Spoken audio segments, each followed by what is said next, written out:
Before we begin, I want to take a moment to honor the cultures behind the stories we are about to explore. The tales shared here come from many peoples, lands, and traditions. I do not change these stories to fit modern expectations or to align with today's social standards. Instead, I present them as they were told, sometimes beautiful, sometimes harsh, sometimes challenging. We are not here to judge the past, but to understand it, to listen, to learn, and to honor the ancestors who carried these stories forward. We also share stories from various religious traditions. These are presented in their historical and spiritual context, with respect for their beliefs that they represent. Every culture deserves respect, context, and acknowledgement, and this space is dedicated to doing exactly that.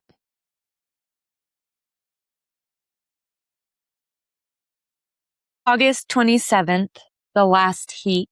Story 1, The Three Sisters and the Coming Frost. Long ago, when the people planted their fields beneath the returning sun, they did not think of corn, beans as squash, and squash as three strangers growing beside one another. They were remembered together as the three sisters, three plants whose lives became so closely joined that the people planted them in the same earth and watched them rise together through the warm season. First came corn, standing straight and tall, pushing her green stalk upward toward the sun. Then bean emerged and began reaching outward, searching for something upon which to climb, until she found corn and wound herself around her sister's long stalk. Squash remained nearer the earth, spreading broad leaves across the soil beneath them, covering the ground and holding precious moisture in the darkness below. None of the sisters grew in exactly the same way. Corn reached upward, bean curled and climbed, squash traveled outward. Yet through spring and summer they occupied the same mound, their roots sharing the earth, while their leaves filled secret spaces beneath the sky. As the days grew long and warm, the field changed around them. Corn's stalk thickened, beans' vines climbed higher, squash sent yellow blossoms beneath the leaves, and from those blossoms came heavy fruit resting upon the ground. The people worked among the plants, protecting the fields and watching the season ripen. Then summer reached its fullness. Corn formed ears beneath layers of husk. Beans filled their pods. Squash hardened beneath the broad leaves that had shaded the soil through the hottest days. The three sisters had reached the season for which they had been growing, but the sun that had strengthened them was already beginning to travel a shorter road. Night stretched longer. Morning air sharpened. Leaves that had once been soft and green began to dry along their edges. The people knew what those changes meant. Frost was coming. The fields could not remain forever as they had been in midsummer, and waiting too long would allow the cold to claim what the warm months had produced. So the harvest began. Corn was gathered from the stalk. Beans were taken from their vines and prepared for drying. Squash was lifted from beneath leaves that were beginning to collapse toward the soil. Some of the harvest could be eaten then, but much of it was preserved because the three sisters had not grown only for the days of abundance. Corn could be dried. Beans could be stored. Squash could keep long after its vines had withered. And from the strongest plants, seed was saved. Those kernels in beans and squash seeds looked nothing like the living field from which they had come. They carried no tall stalks, curling vines, broad leaves, blossoms, or heavy fruit. They were small enough to hold in a hand, yet within them waited the next field. Then the frost arrived. The remaining leaves darkened, vines collapsed, corn stalks dried beneath the cooling sky, and the green world that had filled the field throughout summer disappeared. Winter would eventually cover the earth that had held the sisters' roots, but the harvest had already crossed the threshold ahead of it. The plants had entered the homes of the people as food, and their seeds had been kept for another planting. When the cold months finally loosened their grip and the soil could once again be open, those seeds would be carried back outside. Corn would rise first. Bean would reach for her. Squash would spread beneath them, and the three sisters would stand together once more. Story 2. Lleu, Guves, in the spear cast at dusk. In the old Welsh tales, there lived a man named Lleu, Guves, whose life had been surrounded by enchantment almost from the moment he was born. His mother, Arianrhod, had placed curses upon him, declaring that he would receive neither a name nor weapons from her. and that he would never marry a woman born in the ordinary way of women. Yet, Lleu's uncle, the magician Gwydion, repeatedly found ways around her words, and at last the magicians, Gwydion and Moth, fashioned Lleu a bride from flowers. From oak they took blossoms, from broom they gathered bloom, and from the meadow sweet they took another flower, shaping them together until a woman stood where petals had been. They named her Lleu, the flower-faced woman, and she became Lleu's wife. For a time they lived together in Muris Castle, and while Lleu was away, a hunter named Granu Pebber arrived near their home. Lleu saw him. Granu saw her. Before long, the two became lovers. Yet there was one great obstacle between them and the life they wanted. Lleu could not easily be killed. Lleu therefore began questioning her husband about his death. Lleu, believing her concern innocent, eventually revealed the strange conditions in which his life could be taken. He could not be killed inside a house or outside it, neither while riding nor while walking, and no ordinary preparation of a weapon would suffice. A spear intended to kill him had to be worked upon for an entire year, and only during the sacred time of the Sunday Mass. Even then, Lleu would have to stand with one foot upon a goat and another upon the rim of a bath beneath a thatched roof. Lleu carried the secret to Granu, and for a year he prepared the spear exactly as Lleu had described. When it was ready, Lleu told her husband that she could not imagine how anyone could ever arrange such ridiculous circumstances, and persuaded him to demonstrate them. A bath was prepared inside a riverbank. A roof was built above it. A goat was brought forward. Lleu stepped into the impossible position, neither properly indoors nor outdoors, neither riding nor standing upon the earth. Hidden nearby, Grani waited. The spear flew. It struck Lleu in the side, and at the moment the weapon entered him, his human shape vanished. Lleu gave a terrible cry, rose into the air, and became an eagle, flying wounded from the place until no one knew where he had gone. Gwydion searched across the country for him. Eventually he came to an oak tree beside which a sow behaved strangely, feeding upon something falling from the branches above. Gwydion looked upward. At the top sat a miserable eagle. From its decaying wounds, pieces of flesh fell to the ground, which the sow consumed. Gwydion knew that he had found Lleu. Through poetry and enchantment, he coaxed the eagle downward from branch to branch until Lleu reached him. With his magic, Gwydion restored him to human form. Lleu was taken away and cared for until, over the course of a year, his strength returned. Only then did he seek those who had betrayed him. Lleu fled, but Gwydion overtook her and transformed her into an owl, condemned to avoid the daylight and the other birds. Granu begged Lleu for mercy and offered compensation, but Lleu demanded that Granu stand where he himself had stood and allow the spear to be returned. Granu agreed, asking only to place a great stone between himself and the weapon. Lleu permitted it. He raised the spear and cast it. The weapon pierced the stone, Granu behind it, and Lleu, who had disappeared wounded into the branches as the life he knew collapsed around him, reclaimed his land and ruled again. Story 3. Saulė and the Shortening Road. Each morning, Saulė, the son of Lithuanian tradition, rises into the eastern sky and begins her journey across the world in a shining chariot, traveling above fields, forests, rivers, villages, and farms, while her light reaches everything beneath her. In Lithuanian folk songs, she is spoken of with extraordinary tenderness, a radiant mother, a celestial woman dressed in brilliance, watching over the earth as she makes her daily passage through heaven. But Saulė does not travel the same road forever. As summer reaches its height, her days are long and her presence seems almost inexhaustible. Crops stand beneath her. Hay dries in the fields. Trees are heavy with leaves. The evening holds her light long after the day's work should have ended, and around the summer solstice her journey appears to linger, as though the sun herself were reluctant to leave the world she had warmed. Then the year begins to turn. Almost imperceptibly at first, Saulė's road grows shorter. She rises later. She disappears earlier. Shadows lengthen across the fields. The great abundance of summer begins moving toward harvest, and the people watching the heavens know that the sun is beginning her long descent toward the darker half of the year. In old Baltic songs, the setting sun does not simply fall from the edge of the world and vanish. Saulė has another road to travel. When she reaches the western horizon, she descends toward the sea, and there the daughters of the sun wait for their mother. They wash her after the day's journey and prepare her for the passage through night. In some traditions, Saulė crosses the dark waters in a golden or silver boat. In others, the imagery surrounding her nightly passage changes from song to song, because these were living oral traditions rather than chapters of a single book. Somewhere beyond human sight, she makes her way back toward the east, so that morning can find her there again.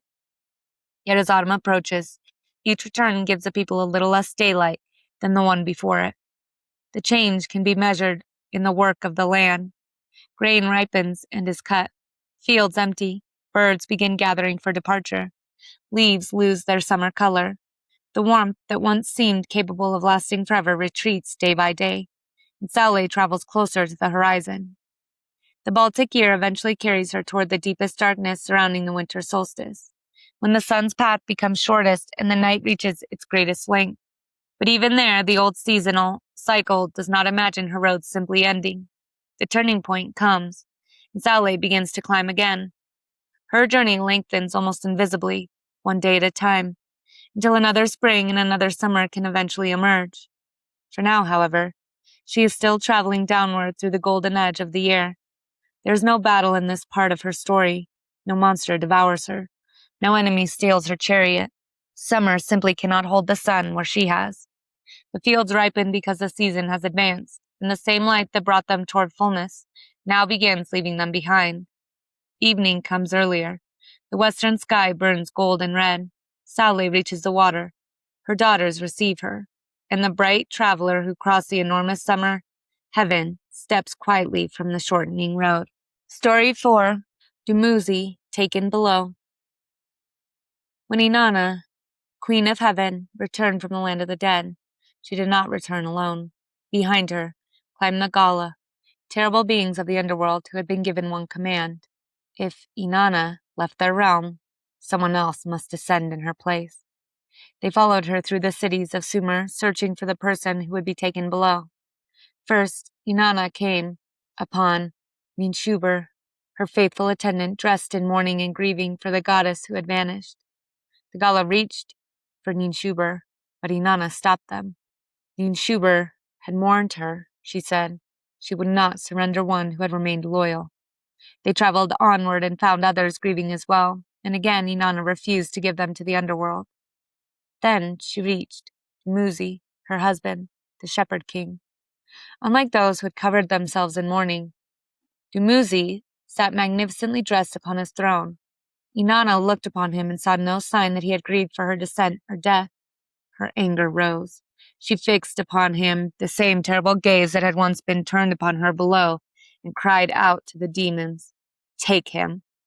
The Gala seized Dumuzi, but the shepherd king was not ready to surrender his life beneath the sun. He lifted his hands toward Utu, the sun god, and Inanna's brother, begging for help. "Change my hands," he pleaded. "Change my feet.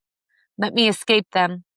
Utu heard him and transformed Dumuzi so that he could flee the demons pursuing him. Dumuzi ran. He hid among the countryside and sought refuge with those he trusted, but the Gala continued searching. Again and again they closed in, and again Dumuzi tried to escape. He dreamed terrible dreams of his fate and went to his sister, Geshtinana, a woman wise in the meaning of dreams. She understood what his visions foretold. Hunters were coming, and her brother would be taken. When the Gala arrived, Geshtinana refused to betray him even when they threatened her. But Dumuzi could not remain hidden forever. His pursuers found him and carried him toward the underworld, where the shepherd who had once sat beneath the open sky would take Inanna's place among the dead. Geshtinana mourned for her brother and searched for him, unwilling to let his disappearance become silence. At last a new arrangement was made. Dumuzi would not remain below for all time. For part of the year, Dumuzi would dwell in the underworld, and for the other part, Geshtinana would take his place. Brother and sister would divide the burden between them, each descending while the other could remain above. And so the shepherd's life became a movement between presence and absence. Dumuzi, whose name had long been bound to shepherding, fertility, vegetation, and the abundance of the living land, could not remain forever beneath the sun. Nor could he remember forever beneath the earth. His road crossed the boundary again and again. When his time above ended, he descended. When his time below was fulfilled, another passage became possible. The ancient laments remembered women mourning Dumuzi, crying for the shepherd who had disappeared from the world of the living. His mother mourned him. Keshtinana mourned him. The land knew his absence. And above them all, the Mesopotamian sun continued its road westward toward evening while Dumuzi traveled in the opposite direction, downward, toward the great house from which no traveler was supposed to return. Daily thread for August 27th. What fades? There is a moment near the end of summer when nothing has gone wrong, and yet something has unmistakably changed. The afternoon is still warm, the trees still carry their leaves, the fields are still full, but evening arrives a little earlier than it did before. Shadows stretch farther across the ground. Somewhere beneath all that abundance comes the first quiet knowledge that this season will not stay. That is the last heat.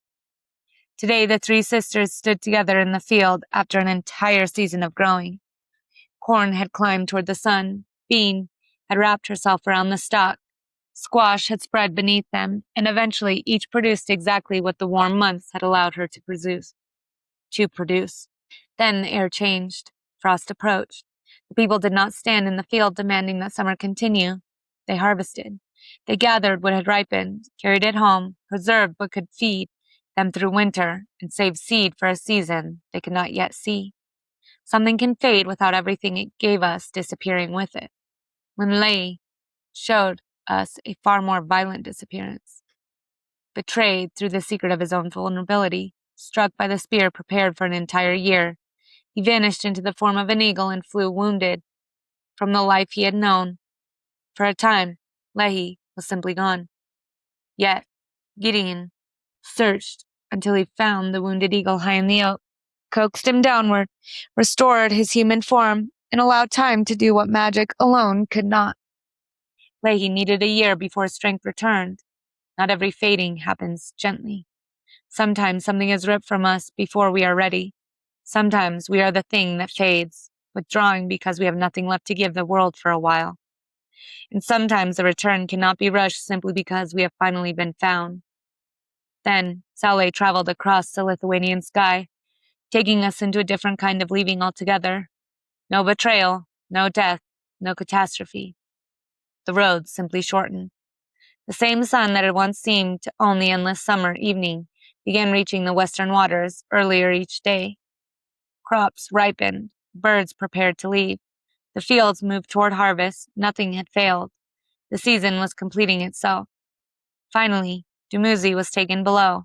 His disappearance brought grief, searching, lamentation, and eventually an arrangement in which every absence became part of a cycle. He could not remain forever above, and he would not remain forever below.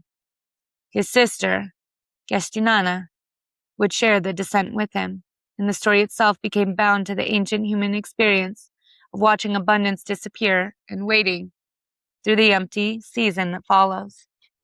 4 stories, 4 kinds of fading: harvest, wounding, shortening, descent. And now comes the uncomfortable question: what fades? Almost everything eventually.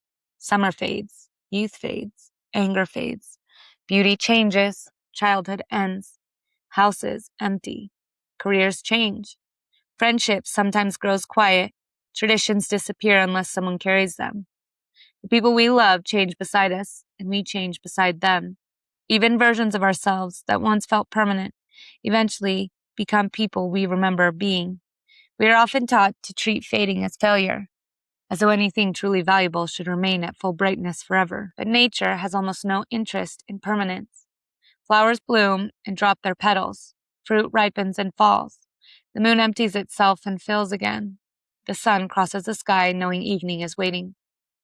Perhaps fading is not always the opposite of living. Sometimes it is the evidence that something has lived through its season. The 3 sisters do not remain green because remaining green is not their purpose. Their work eventually becomes harvest and seed. Saulė cannot hold the summer solstice in place without stopping the year itself.